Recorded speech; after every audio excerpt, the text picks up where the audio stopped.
प्यारे बच्चों, मैं Anand Mohan sir S memorial public school Samatpura Bahri से कक्षा 3 के छात्रों को हिंदी पढ़ाने जा रहा हूं। प्यारे बच्चों, आप लोग पाठ 2 निकालिए और देखिए इस पाठ में जितने भी कठिन शब्द हैं उसे मैंने बोर्ड पर लिख दिया है और सबका अर्थ भी मैंने लिख दिया है। इस पाठ को मैं पढ़ने जा रहा हूं, आप लोग ध्यान दीजिए और कहानी को समझने का प्रयास कीजिए। नटखट अंशु। नटखट मीन्स शैतान, खुराफाती, बदमाश। नटखट अंशु। अंशु 11 वर्ष का लड़का था। वह कोसोम के एक छोटे से गांव में रहता था। वह बहुत गरीब था। उसके पिता एक ठेकेदार के पास दिन भर काम करके 2 जून की रोटी मुश्किल से ही जुटा पाते थे। उनका काम बहुत जोखिम भरा था। वह प्रातःकाल उठकर दूसरे मजदूरों के साथ जंगल में लकड़ी काटने जाते थे। अब यहां देखिए इस वाक्य में 2 जून अर्थात दिन में 2 बार खाना खाते हैं, एक बार दिन में एक बार रात में। इसे कहते हैं 2 जून, दो समय का भोजन। जंगल अनेक जंगली जानवरों से भरा था। जंगल जंगली जानवरों से भरा रहता ही है। उनके साथ गार्ड भी जाते थे, लेकिन फिर भी जंगली जानवर के हमला करने का खतरा लगातार बना रहता था। प्यारे बच्चों, अंशु उनका पुत्र था। वह एक बुद्धिमान बालक था। वह पास के विद्यालय में कक्षा 6 में पढ़ता था। बुद्धिमान मीन्स समझदार। वह न सिर्फ पढ़ने में होशियार था, अपितु आज्ञाकारी भी था। जो बड़ों, शिक्षकों, बुजुर्गों का कहा मानता है उसे आज्ञाकारी कहते हैं। इसलिए उसके सारे शिक्षक उससे बहुत प्यार करते थे।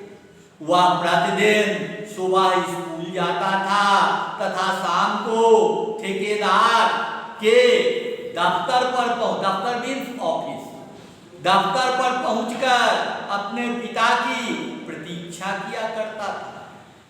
यह उसका रोज का नियम था। रोज मीन्स प्रतिदिन।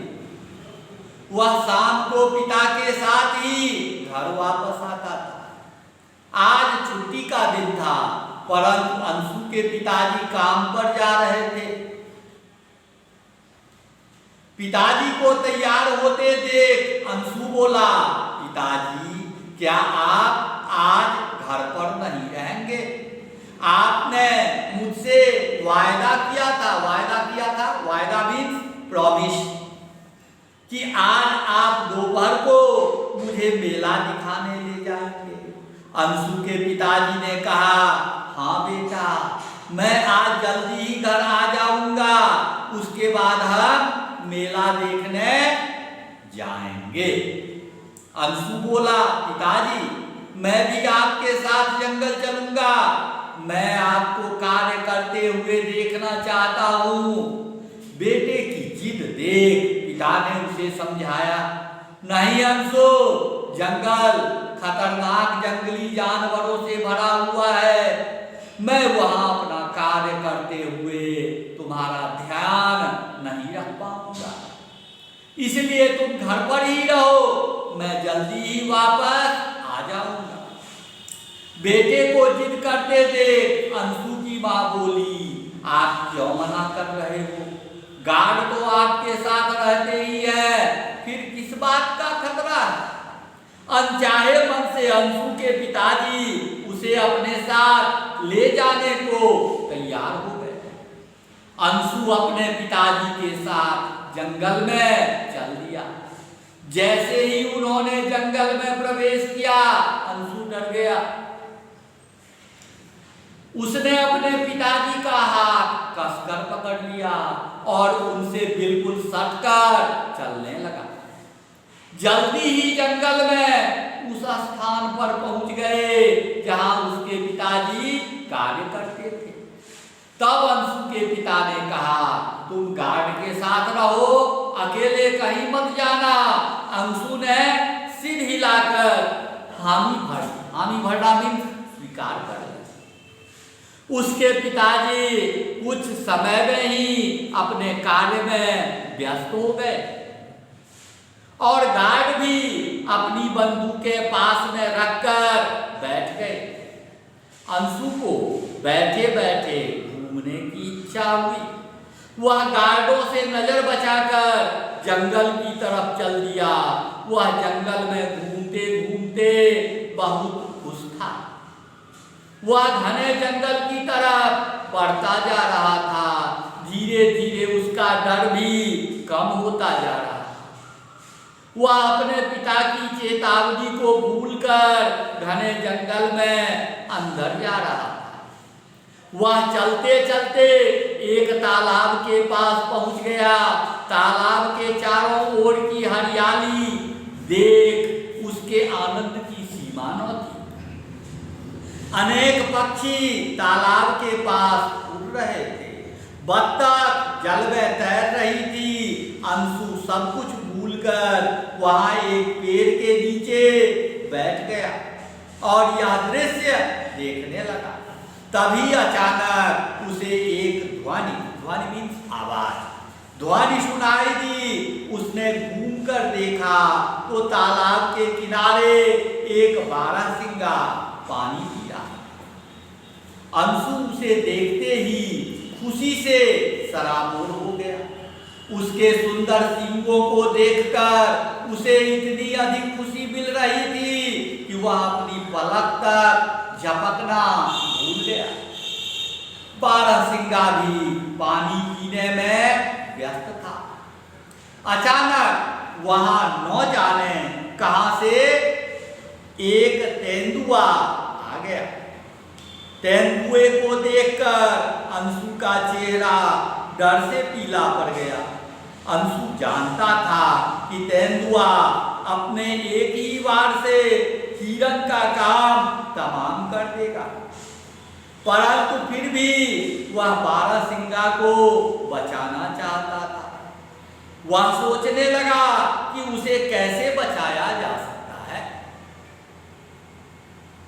बच्चों, कहानी इतना मनोरंजक है कि आप लोग पढ़ते जाओगे और समझते जाओगे। अंशु बहुत अधिक डरा हुआ था। फिर भी अचानक उसके मस्तिष्क मीन्स दिमाग में एक विचार आया। उसने समीप से एक पत्थर उठाया और जोर से पानी में फेंका। पानी पर पत्थर गिरने की आवाज से हिरण सावधान हो गया। खतरे का आभास होते ही हिरण तेजी से वहां से भाग गया। तेंदुआ अपने हाथ से शिकार निकल जाने से गुस्से से भर उठा और तेजी से अंशु की तरफ दौड़ा। अंशु तेंदुए को अपनी तरफ आते देख बहुत डर गया। उसने सोचा अब तो मरना ही है। जब उसे कुछ नहीं सूझा तो वह पेड़ पर चढ़ गया। उसे यह मालूम नहीं था कि तेंदुआ भी आसानी से पेड़ पर चढ़ जाता है। तेंदुआ भी उसके पीछे पीछे पेड़ पर चढ़ गया और धीरे धीरे अंशु की तरफ बढ़ने लगा। अंशु पेड़ पर जिस स्थान पर बैठा था उसने वहां से नीचे देखा तो पाया कि वह जमीन से 20 फीट ऊंचे पेड़ पर बैठा है। उसने सोचा अगर वह नीचे कूदा तो उसकी सारी हड्डियां टूट जाएगी। अपने बचने का कोई और उपाय न देख वह वहां बैठकर भगवान को याद करने लगा। उसे तेंदुए के रूप में साक्षात मृत्यु दिखाई दे रही। डर के मारे उसने अपनी आंखें बंद कर ली। तभी अचानक उसे धाय धाय की आवाज सुनाई दी। अंशु ने सोचा कि तेंदुए ने उसका सिर अपने जबड़ों में दबा लिया, परंतु अगले ही पल उसे किसी चीज के गिरने की आवाज सुनाई दी। उसने डरते डरते अपनी आंखें खोली तो उसे अपनी आंखों पर विश्वास ही नहीं हुआ। नीचे तेंदुआ खून से नहाया हुआ पड़ा था। उसने हैरान होकर अपनी नजर घुमाई तो उसे अपने पिता गार्ड के साथ भागकर तालाब की ओर आते हुए दिखाई दिए। गार्डों की बंदूकों से अभी तक धुआं निकल रहा था। अंशु जल्दी से पेड़ से नीचे उतरकर पिता की तरफ दौड़ा। उसके पिता ने उसे गोदी में उठा लिया। उसकी आंखों से आंसू निकल रहे थे। अंशु सुबकते हुए अपने पिता से बोला, पिताजी, अब मैं कभी आपकी आज्ञा का उल्लंघन नहीं करूंगा। उसकी आंखों में पश्चाताप के आंसू थे। प्यारे बच्चों, इस कहानी को आप 2-3 बार अच्छी तरह से पढ़ोगे। कहानी मनोरंजक और ज्ञानवर्धक दोनों है। इस पाठ से संबंधित जितने भी प्रश्नोत्तर हैं सबके सब आप लोगों को ऑनलाइन भेजा जा रहा है। आप लोग इसे अच्छी तरह से 2 बार 3 बार बना के याद कर लेंगे। ठीक है।